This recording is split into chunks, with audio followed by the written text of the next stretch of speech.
அஸ்ஸலாமு அலைக்கும் வரஹ்மத்துல்லாஹி வபரகாத்துஹு. வலைக்கும் ஸலாம் ரஹ்மத்துல்லாஹி தஆலா வபரகாத்துஹு. அல்ஹம்துலில்லாஹி ரப்பில் ஆலமீன். நஹ்மதுஹு நுஸல்லி அலா ரசூலில் கரீம் இலா யௌமிதீன் அம்மா பஅத். எல்லா புகழும் இறைவனுக்கே. அல்லாஹ்வுடைய அன்பும் அருளும் எம்பெருமானார் ரசூல் கரீம் ஸல்லல்லாஹு அலைஹி வஸல்லம் அவர்கள் மீதும் நம் அனைவரின் மீதும் என்றென்றும் நின்று நிலவட்டுமாக. ஆமீன். அல்லாஹ்வுடைய கிருபையினால் அவனது அளப்பரிய நாட்டத்தினால் ரமலான் பிறை 3 தராவீகை நிறைவு செஞ்சுட்டு அமர்ந்திருக்கிறோம். அல்ஹம்துலில்லாஹ். அல்லாஹும்ம லக்கல் ஹம்து வ லக்கல் ஷுக்ர். அல்லாஹ்வுக்கு புகழ் அனைத்தும் நன்றிகள் அனைத்தும் உரித்தாகட்டும். ஒவ்வொரு நாளும் முடியக்கூடிய அந்த தருவாயும் சரி, ஒவ்வொரு நாள் விடியும் பொழுதும் சரி, அல்லாஹ்வுக்கு நன்றி செலுத்தக்கூடியவங்களா இருக்கணும் இன்ஷா அல்லாஹ்.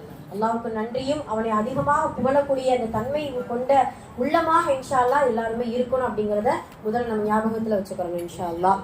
ஹைர் அல்ஹம்துலில்லாஹ். இன்னைக்கு நம்ம எதை பத்தி பார்க்க போறோம் அப்படின்னு சொல்லும் பொழுது, ரமலானில் அதிகம் கவனம் செலுத்தக்கூடிய ஒரு அமல், அதிகமா இந்த அமல்ல இன்னும் அதிகமா ஒரு படி மேல் கவனம் செலுத்தணும் இன்ஷா அல்லாஹ் அப்படிங்கிற ஒரு அமலை குறித்து நம்ம இன்ஷா அல்லாஹ் பார்க்க போறோம். அது என்ன அமல், அது என்ன செயல் அப்படிங்கிறத இன்ஷா அல்லாஹ் பார்ப்போம். இன்னைக்கு இன்னையுடைய தராவில ஆரம்பத்துல நீங்க ஓதிய குர்ஆன் வசனங்களை நீங்க கேட்டிருப்பீங்க. அதாவது ரமலான் சம்பந்தப்பட்ட சில வசனங்களை நம்ம ஓதணும். அதுல சில விஷயங்கள் அதை மீண்டும் மீண்டும் அதை தர்ஜுமாவை எடுத்து படித்து பார்த்தால் நிறைய விஷயங்கள் நமக்கு புரிய வருது. அல்லாஹ் ஃபர்ஸ்ட் நோன்பை கடமையா இருக்கு அப்படின்னு சொல்லி, அதுக்கு பின்னாடி குர்ஆன அந்த மாதத்துல இருக்கே அப்படிங்கிற சில விஷயங்களை சொல்லி, அந்த நோன்பாளிகளுடைய சில சட்ட திட்டங்களை சொல்லிடுவோம். அதுக்கப்புறம் பாத்தீங்கன்னா அற்புதமான வசனம். சுப்ஹானல்லாஹ். அப்ப அல்லாஹ் தஆலா அதைத்தான் சொல்றான், இதா சஅலக இபாதி. வார்த்தையை கவனிச்சீங்களா? என்னுடைய அடியான் என்னை பற்றி உம்மிடத்தில் கேட்டால் நபியே நீங்க சொல்லுங்க, இன்னி கரீப், நான் சமீபத்தில் இருக்கிறேன். சுப்ஹானல்லாஹ். அதுல இந்த வார்த்தை பார்த்தீங்கன்னா என்னுடைய அடியானா இபாதி. அந்த இபாத் என்கின்ற வார்த்தையில அல்லாஹ் தஆலா எல்லாரையுமே அடைக்கிடுவான். பாவம் செய்யறவங்களை, நல்லவர்களை, நபிமார்களை எல்லாரையுமே இபாதி என்கின்ற வார்த்தையை கொண்டு அழைக்கிறார். என்னை பத்தி கேட்டாங்கன்னா நான் அங்க இருக்கேன், இங்க இருக்கேன், வானத்துல இருக்கேன் அப்படின்னு நீங்க சொல்லாதீங்க. கரீபு, சமீபத்துல இருக்கிறேன். அதனால நீங்கள் அவர்களை அழைத்தால் அந்த அழைப்புக்கு நான் பதில் கொடுக்கிறேன். சுப்ஹானல்லாஹ். இதை விட என்ன வேணும்? இப்பெல்லாம் பாத்தீங்கன்னா ஏதாவது ஒரு நல்ல ஒரு பதவியில இருக்கக்கூடிய மனிதர்களை ஏதாவது கான்டாக்ட் பண்ணணும்னு நினைச்சுக்கோங்க. என்னென்ன ப்ராசஸ் நம்ம செய்யணும்? அவங்களுக்கு முன்னாடியே நம்ம இது பெர்மிஷன் கேட்கணும், நிறைய இதெல்லாம் இருக்கு. அதுக்கப்புறம் தான் அவங்களுக்கு பார்த்து பேச முடியும். சாதாரண மனிதர்களுக்கே இப்படி. அந்த ரப்பு சொல்றான், நீ என்ன அழை, நான் உனக்கு நான் பதில் கொடுக்கிறேன். நீ என்னிடத்துல துஆ கேட்டாலே போதும், பிரார்த்தனை செஞ்சாலே போதும், உனக்கு நான் பதில் கொடுக்கிறேன் அப்படிங்கறத அல்லாஹ் தஆலா சொல்லி காட்டுகிறான். சுப்ஹானல்லாஹ். அந்த ஒரு அமல் இந்த ரமலான்ல, இந்த அமலில இன்னும் அதிகப்படியான முக்கியத்துவத்தை கொடுக்கணும். நோன்பு நோக்கணும். அல்ஹம்துலில்லாஹ். குர்ஆன் திலாவத் எப்பொழுது போல ஓதிக்கொண்டுதான் இருக்கிறோம். அல்ஹம்துலில்லாஹ். நோன்பு குர்ஆனை காட்டிலும் 1 மடங்கு இன்ஷா அல்லாஹ் அந்த துஆவில், பிரார்த்தனையில் நல்ல ஒரு கவனத்துல எடுத்துக்கிறோம் இந்த ரமலானுடைய மாதத்துல. ஏன்னா அல்லாஹ் தஆலா இந்த ரமலானுடைய மாதத்துல இன்னும் அதிகமா நம்மளுடைய துஆவை, நம்மளுடைய வேண்டுதலை நாம் அவனிடத்தில் தேவையாவதை அல்லாஹ் விரும்புகிறான். அதனாலதான் அல்லாஹ் தஆலா இந்த ரமலானை நமக்கு, இந்த உம்மத்தினர்களுக்கு பிரத்யேகமா நமக்கு கொடுத்திருக்கிறான். சுப்ஹானல்லாஹ். அதனால இன்ஷா அல்லாஹ் துஆவை அதிகப்படுத்திக் கொள்ளுங்கள். அந்த துஆ என்பது எந்த அளவுக்கு ரொம்ப முக்கியமானது அப்படின்னா, அத்துஆஉ முஹுல் இபாதா. துஆ என்பது வணக்கங்களின் மூளை. என்ன இபாதத் செஞ்சாலும் அதை முடிச்சிட்டு போகும்பொழுது ரப்பனா தகப்பல் மின்னா, அவ்வளவுதான். ரப்பே, இந்த அமலை நீ ஏத்துக்கோ, இந்த சதகாவை ஏத்துக்கோ, இந்த திலாவத்தை ஏத்துக்கோ, இந்த தொழுகையை ஏத்துக்கோ, இந்த நல்ல ஒரு அமலை நீ ஏற்றுக்கோ அப்படின்னு சொல்லிட்டு அல்லாஹ்விடத்துல துஆ செய்யும் பொழுது அல்லாஹ் தஆலா முழுமையாக நம்மளுடைய பிரார்த்தனையை கபூல் செய்து கொள்கிறான். பிரார்த்தனை இறைவனுடைய பேசக்கூடிய ஒரு அற்புதமான உரையாடல். சுப்ஹானல்லாஹ். எத்தனையோ மனிதர்கள்ட்ட பிடிச்சவங்ககிட்ட, பிடிக்காதவங்ககிட்ட நம்மளுடைய தேவைகளை, நம்மளுடைய குறைகளை, நம்மளுடைய கவலைகளை, நம்மளுடைய கஷ்டங்களை எவ்வளவோ முறையிடுறோம் இல்லையா மனிதர்களிடத்துல. அந்த முறையீட்டலை அல்லாஹ்விடத்துல முறையிட பழகணும் இன்ஷா அல்லாஹ். எந்த அளவுக்கு அப்படின்னு சொல்லும் பொழுது, நபி ஸல்லல்லாஹு அலைஹி வஸல்லம் அவர்கள்லாம் பாத்தீங்கன்னா ஒவ்வொரு முறையும் கையேந்து பொழுது அவர்களுடைய கரம் பரக்கத்தான கரம். ஒவ்வொரு முறையும் இந்த உம்மத்தினர்களுக்கு கையேந்தும் பொழுதெல்லாம் அவர்களுடைய கண்கள் இருந்து கண்ணீர் வடிந்து கொண்டுதான் இருக்குமோ. சுப்ஹானல்லாஹ். அப்படியான உம்மத்தை, அப்படியான தலைவரை பெற்ற இந்த உம்மத் அல்லாஹ்விடத்துல கையேந்துவது சாதாரணமா ஏதோ ஒரு கடமைக்கோ இல்ல ஏதாவது ஒரு 5 நிமிடமோ அப்படிலாம் இருக்கவே கூடாது. பிடித்த மனிதர்களிடத்தில் எப்படி மணிக்கணக்கில் பேசுறோமோ, டைம் போகிறது தெரியாம பேசிக் கொண்டிருக்கிறோமோ, அதே போல் அல்லாஹ்விடத்துல ஒன்றி அவனிடத்தில் நம்மளுடைய கல்வை ஒப்படைத்து நம்மளுடைய தேவைகளை நாங்கள் பலகீனமானவர்கள் என்பதை உணர்ந்து அல்லாஹ்விடத்துல பிரார்த்தனை செய்யக்கூடியவங்களா இருக்கணும் இன்ஷா அல்லாஹ். சுப்ஹானல்லாஹ். அது இந்த ரமலானுடைய மாதம் அழகிய மாதம். இந்த ரமலான் அதிகமா பிரார்த்தனை செய்யக்கூடிய ஒரு அற்புதமான ஒரு மாதம் அப்படிங்கறத நம்ம எடுத்துக்கிறோம். இப்ப இன்னொன்னு என்னன்னா, இந்த பிரார்த்தனை, இந்த துஆ, நம்ம நிறைய வேண்டுதல் அல்லாஹ்விடத்துல வச்சுட்டு தான் இருப்போம். அந்த வேண்டுதல் எல்லாமே அல்லாஹ் கபூலாக்கிக்குவானா அப்படின்னு சொன்னா, அது நம்ம அடிக்கடி நம்ம சொல்லுவோம் இல்லையா, துஆ என்பது சில விஷயங்களை எடுத்துக்கிடுவான், சில விஷயம் அதற்கு பகரமா நன்மையா கொடுத்துருவான், சில துஆக்களுக்கு பகரமா மறுமையில என்ன செய்வோம், அல்லாஹ் நமக்கு நன்மையாக அதை ஈட்டி கொடுத்துருவோம். சுப்ஹானல்லாஹ். அப்ப நாம் ஏந்தக்கூடிய கரத்தை வெறும் கரங்களாக ஒரு நாள் கூட அவன் அனுப்புவதற்கு வெட்கப்படக்கூடிய ரஹ்மானை நாம் பெற்றிருக்கிறோம். சுப்ஹானல்லாஹ். அதை உணர்ந்து அல்லாஹ்விடத்துல அதிகமாக கையேந்தி துஆ செய்யக்கூடியவங்களா இருக்கணும். ஆனா துஆவுக்குன்னு ஒரு கலை இருக்குதுமா. அந்த கலையை மட்டும் நம்ம கற்றுக்கிட்டோம்னு நினைச்சுக்கோங்களேன், முஜீபு துஆ, அதாவது கபூலியத் என்கின்ற தன்மை பெற்ற ஒரு நல்லடியாராக இன்ஷா அல்லாஹ் மாறிக்கொள்ளலாம். என்ன அப்படின்னு சொன்னா, டக்குன்னு போய் அல்லாஹ் அதை கூட இதை கூட அப்படி கூட இப்படி கூட கேட்கறதை விட துஆவுக்கான கலை, சில முறைகள் உண்டு, சில ஷர்த்துகள், நிபந்தனைகள் உண்டு. ஒன்று என்ன, அல்லாஹ்வை புகழ்வது. நம்ம அல்லாஹ்விடத்துல கையேந்தி துஆ செய்யும் பொழுது அல்லது சஜ்தாவில் துஆ செய்யும் பொழுது அல்லாஹ்வுடைய அஸ்மாக்களை ஓதி, திருப்பெயர்களை ஓதி, யா அல்லாஹ் நீ அளவற்ற அருளாளன், நீ இரக்கமுள்ளவன், நீ கிருபையாளன், நீ அரசர்களுக்கெல்லாம் அரசன், நீ அகிலத்தின் இரட்சகன் அப்படின்னு சொல்லிட்டு அல்லாஹ்வை அதிகமாக புகழ்வது அவனுக்கு ரொம்ப பிடிக்கும். அதுக்கு பின்னாடி நபி ஸல்லல்லாஹு அலைஹி வஸல்லம் அவர்கள் மீது அற்புதமான ஒரு ஸலவாத், ரசூல் ஸல்லல்லாஹு அலைஹி வஸல்லம் சொல்லுவாங்க, ஸலவாத் சொல்லாமல் யாருடைய துஆ இருக்கிறதோ அவர்களுடைய துஆ அவர்களுடைய தலைக்கு மேல் கூட போகாதான்.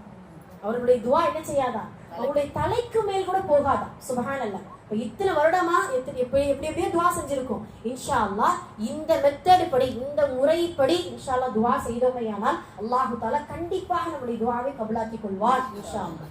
அந்த ஸலவாத்திற்கு பின்னால் அல்லாஹ்வுடைய தூதர் சொல்லக்கூடிய 3வது விஷயம் தான் ரொம்ப முக்கியமானது. அல்லாஹ்வுடைய தூதர் சொல்லுவாங்க, அந்த துஆவுடைய அற்புதமான அந்த வழிகாட்டுதல், கல்புன் ஹாதிர். அது என்னன்னா, ஹாதிர்னா உங்களுக்கு புரியுதா? நம்ம அட்டெண்டன்ஸ் எடுக்கும்போது என்ன சொல்றீங்க, ஹாதிரான்னு சொல்றீங்களா? என்ன வந்துட்டேன் அப்படின்னு சொல்றீங்க, ஆஜராயிட்டேன் அப்படின்னு சொல்றீங்களா? அதே போலதான் துஆ செய்யும் பொழுது அந்த கல்பு அல்லாஹ்விடத்துல ஹாதிர் ஆயிடணும். புரியுதுங்களா? ஆஜராயிடணும். இதுக்கு ஒரு உதாரணம் பாருங்களேன். மூசா அலைஹிஸ்ஸலாம் அவருடைய காலத்துல ஒரு மனிதர் என்ன செய்யறாரு, கஅபாவுடைய திரைச்சீலை பிடித்து கொண்டு, யா அல்லாஹ் எத்தனை நாள் நடத்துல இந்த துஆவை கேட்கிறேன், இந்த வேண்டுதலை வச்சிட்டு இருக்கேன்,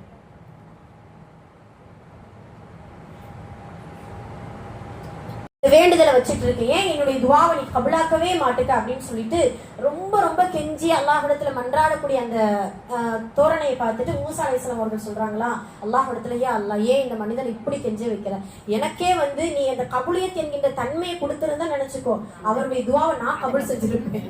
அந்த அளவுக்கு அவர் உருகி உருகி துஆ செய்யறாரு அப்படின்னு சொல்லும் போது அல்லாஹ் அழகான வார்த்தை சொல்லுவான், நான் ரஹ்மானாக இருக்கிறேன், ரஹீமாக இருக்கிறேன், கிருபையாளனாக கருணையாளனாக இருக்கிறேன். ஆனால் அந்த மனிதன் கேட்கிறானே தவிர கல்புன் ஹாதிர், என்னிடத்துல ஆஜராகி கேட்கல. ஏதோ கேட்கிறேன், பல வருஷமா நம்ம கேட்டுக்கிட்டே இருக்கிறேன். அப்படிதானே நம்ம எடுத்த உடனே எல்லாம் நாங்கள் அறிந்தும் அறியாமலும் புரிந்தும் புரியாமலும் தெரிந்தும் தெரியாமலும் அப்படின்ட்டு அது ஒரு ரைமிங்கா வச்சிருப்போம். ஒரு 4 துவா அப்படி கடைன்னு ஓதி முடிச்சுட்டு எடுத்துக்கோ முடிச்சுக்கோ அப்படிங்கிற மாதிரி நம்ம என்ன செஞ்சிருவோம், இது பண்ணிக்கிறோம். அதெல்லாம் அது துவாவுடைய தோரணை, அது துவாவுடைய ஒரு அழகு கிடையாது. அதனால இன்ஷா அல்லாஹ் அல்லாஹ்விடத்துல மன்றாடி ஒன்றோடு இன்ஷா அல்லாஹ் அல்லாஹ்விடத்துல துவா செய்யக்கூடியவங்களா இருக்கணும். அப்படியான இந்த ஷர்த்தின் அடிப்படையில, இந்த முறையின் அடிப்படையில, இந்த கலையின் அடிப்படையில் நாம் இன்ஷா அல்லாஹ் பிரார்த்தனை செய்தால் அல்லாஹ் நம்மளுடைய பிரார்த்தனையை கண்டிப்பாக அங்கீகரித்துக் கொள்வான். அல்லாஹ்வை புகழ வேண்டும், ஸலவாத் சொல்ல வேண்டும், கல்புன் ஹாதிர், நம்மளுடைய உள்ளத்தை அல்லாஹ்விடத்தில் ஒப்படைத்து இன்ஷா அல்லாஹ் ஒன்றிணைந்து ஒரு முகத்தோடு, அதாவது ஓர்மையோடு இன்ஷா அல்லாஹ் நம்ம துஆ செய்யக்கூடியவங்களா இருக்கணும். அதே போல அல்லாஹ்விடத்துல அந்த 4வது விஷயம், இது 3 சொன்னோம் இல்லையா, 4வது விஷயம் என்ன அப்படின்னா, அதிகமா துனியாவை பத்தியே கேட்டுட்டே இருக்க கூடாது. ஏன் தெரியுமா? துனியாவை கேட்கலாம், ரப்பனா ஆத்தினா ஃபித் துன்யா ஹஸனா வ ஃபில் ஆখিরাতি ஹஸனா. இந்த துஆவை நீங்க கவனிச்சிருக்கீங்களா? ரப்பனா ஆத்தினா ஃபித் துன்யா, யா அல்லாஹ் இந்த உலகத்திலே நலவு கொடு, மறுமையிலும் நலவு கொடு, நரக நெருப்பின் வேதனை விட்டு எங்களை காப்பாற்று. இப்போ மறுமைக்கு 2 பங்கு. ஏன்னா நரகம் எங்க இருக்குது? மறுமையில தானே இருக்குது. துன்யாவுக்கு 1 பங்கு தான் நம்ம கேட்கணுமா? ஆகிராவை குறித்து தான் அதிகமாக அல்லாஹ்விடத்துல முறையீடு செய்யணுமா. இன்னொன்னு என்ன தெரியுமா, துன்யாவை குறித்து கேட்கணும்னா 3 விஷயத்தை தான் கேட்கணுமா, அவ்வளவுதான். என்னது, இல்மன் நாஃபிஆ, ரிஸ்கன் தொய்யிபா, அமலன் முத்தகப்பலா. போதும், அல்ஹம்துலில்லாஹ். இது போதும் இல்ல, இது கிடைச்சாலே போதும்ல. பயனுள்ள கல்வி, விசாலமான தூய்மையான வாழ்வாதாரம், ஒப்புக்கொள்ளப்பட்ட துவா, இந்த 3ஐயுமே கணக்கெடுத்தா கூட மறுமையை தான் நமக்கு சேருது. ஆக இன்ஷா அல்லாஹ் துன்யாவை குறித்தே அதிகம் எனக்கு அப்படி இருக்கு இப்படி இருக்கு, அதை கொடுத்த நீ இப்ப கொடுக்காம இருக்க, அப்படியே துன்யாவை குறித்தே முறையீடு செய்வதை குறைத்து கொண்டு இன்ஷா அல்லாஹ் ஆகிராவை குறித்து அதிகமாக கேட்கக்கூடியவங்களா இருக்கணும் இன்ஷா அல்லாஹ். அதே போல துன்யாவை விட்டுட்டு ஆகிரா கேட்க சொல்லல அல்லாஹ் தாலா. துன்யாவும் கேட்கணும், இந்த உலகத்தை பற்றி கேட்கணும். அதை விட அதிகமாக வெறுமனவே சொர்க்கத்தை கொடு, நரகத்தை கொடு, ஒரு 4 விஷயம் வச்சிருப்போம். மஹ்ஷர் மைதானத்துல இருந்து பாதுகாத்துரு,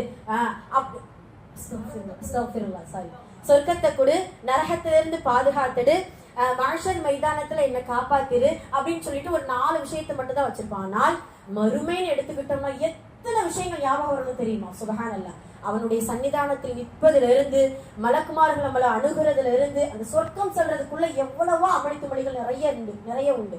நம்மளுடைய நாமல் பட்டோலை என்ன, அல்லாஹ்வை பார்க்கக்கூடிய அந்த பாக்கியம் என்ன, சிராத் பாலம் என்ன, ஹவுலுல் கௌசர் நீர்த்தடாகம் என்ன, அர்ஷுக்கு கீழே நிழல் கொடுப்பது என்ன, எத்தனை விஷயங்கள். அல்லாஹ்வுடைய தூதரின் ஷஃபாஅத் என்ன, சுப்ஹானல்லாஹ். பரிந்துரை குர்ஆன், நாம் ஓதிய குர்ஆன், நம்மளுடைய நோற்ற நோன்புகள், இது எல்லாமே நமக்கு பரிந்துரை செய்யும். அப்ப இது எல்லாம் நினைவில் வைத்துக் கொண்டு இன்ஷா அல்லாஹ் அல்லாஹ்விடத்தில் அதிகமா துன்யாவை விட 1 மடங்கு அல்ல 2 மடங்கு அல்லாஹ்விடத்தில் ஆகிராவை குறித்து கேட்கக்கூடியவங்களா இருக்கணும். சரி, இப்போ நம்ம முக்கியமான விஷயத்துக்கு வருவோம். இந்த ரமலான் மாதத்துல எப்ப துஆ செஞ்சா அல்லாஹ் கபூலாக்குவான் அப்படிங்கறத நம்ம தெரிஞ்சுக்கணும் இல்லையா? அது ஷார்ட்டா டக்குன்னு சொல்லி முடிச்சிருவோம் இன்ஷா அல்லாஹ். காலையில எழுந்திருக்கணும், சஹருடைய நேரம். சஹருடைய நேரத்துல இன்ஷா அல்லாஹ் அதுல பாருங்களேன், நேரம் பரக்கத், சஹருடைய நேரமும் பரக்கத், சஹருடைய உணவும் பரக்கத், சஹரில் கேட்கப்படும் துஆவும் பரக்கத்.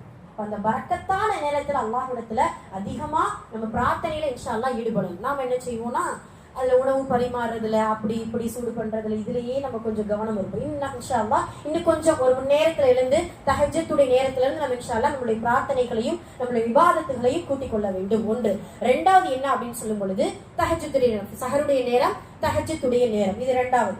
3வது, ஒவ்வொரு ஃபர்லு தொழுகைக்கு பின்னாலும் அதிகமா அல்லாஹ்விடத்தில் துஆ கேளுங்க, அதிகமா பிரார்த்தனை செய்யுங்க. அல்லாஹ்வுடைய தூதர் அழகா சொல்லுவாங்க, யார் ஃபர்லு தொழுகைக்கு பின்னால் துஆ கேட்கவில்லையோ அவர்கள் துர்பாக்கியசாலிகள் அப்படிங்கறத அல்லாஹ்வுடைய தூதர் சொல்லி காட்டுவாங்க. அதனால இன்ஷா அல்லாஹ் ஒவ்வொரு ஃபர்லு தொழுகைக்கு பின்னாடியே கேளுங்க. அதே போல ரொம்ப முக்கியமா ஃபஜ்ர் நேரத்துல அதிகமா துஆ செய்யுங்க.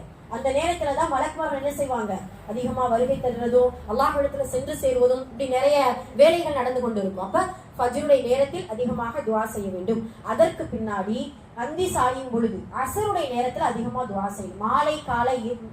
காலை மாலை 2 நேரத்திலையும் அதிகமா துஆவும் திக்ரும் செய்வது நமக்கு உகந்தது அப்படிங்கறத நம்ம இன்ஷா அல்லாஹ் எடுத்துக்கிறோம். அப்ப ஃபர்ஸ்ட் என்னது, சஹருடைய நேரம், 2வது தஹஜ்ஜுடைய நேரம், 3வது ஃபர்லான தொழுகைக்கு பின்னால், 4வது ஃபஜ்ர் நேரம் காலை நேரத்தில், 5வது அஸ்ருடைய நேரத்தில், 6வது ரொம்ப முக்கியமானது நமக்கு கொஞ்சம் கஷ்டமானது இஃப்தாருடைய நேரம். இஃப்தாருடைய நேரத்துல நிறைய துஆ செய்யணும். அது நம்ம கண்டிப்பா ஜூஸுக்கு முன்னாடியோ சமோசாவுக்கு முன்னாடியோ கஞ்சிக்கு முன்னாடியோ உட்கார்ந்துடாதீங்க. அதுக்குன்னு நம்ம என்ன செய்யணும், தனியா இன்ஷா அல்லாஹ் பிரார்த்தனை செய்ய வேண்டும். ஏன்னா மனிதனுடைய மனம், ஏன்னா அந்த நேரத்துல அல்லாஹ் தஆலா சொன்ன, அல்லாஹ்வுடைய தூதர் சொன்ன போல 2 சந்தோஷம் வரும். அந்த சந்தோஷம் ஒண்ணு என்ன, அந்த இஃப்தாருடைய நேரத்துல வரக்கூடிய சந்தோஷம். அதனால இன்ஷா அல்லாஹ் அதுக்கு முன்னாடி தனிமையில இன்ஷா அல்லாஹ் நம்ம இஃப்தாருடைய நேரத்துல நிறைய துஆ செய்யணும். அதே போல இகாமத், ஒவ்வொரு பாங்குக்கும் இகாமத்துக்கும் இடைப்பட்ட நேரத்துல இன்ஷா அல்லாஹ் துஆ செய்யக்கூடியவங்களா இருக்கும். அது ரொம்ப அல்லாஹ்விடத்துல அங்கீகரிக்கப்படக்கூடிய ஒரு நேரமா இருக்குது. அதே போல ஒவ்வொரு தொழுகைக்கு காத்து கொண்டிருக்கக்கூடிய அந்த நேரத்தை ஏற்படுத்தி இன்ஷா அல்லாஹ் நம்ம என்ன செய்யணுமா, துஆ செய்யணும். அல்லாஹ் ஏன் தெரியுமா, அந்த நேரத்துல மலக்குமார்கள் நம்மளோடு இருப்பாங்க. நாம் செய்யக்கூடிய ஒவ்வொரு துஆவுக்கும் அவர்கள் என்ன செய்வாங்களா, ஆமீன் சொல்லக்கூடியவங்களா இருப்பாங்க இன்ஷா அல்லாஹ். அதே போல் ஒவ்வொருவரும் எல்லாருமே இந்த ரமலானுடைய மாதத்துல குர்ஆன் திலாவத்தோடு தொடர்பு கொண்டு இருக்கிறோம். ஒவ்வொரு முறை குர்ஆன் ஓதி முடிச்சுட்டு அப்படியே மூடி வச்சிடாதீங்க.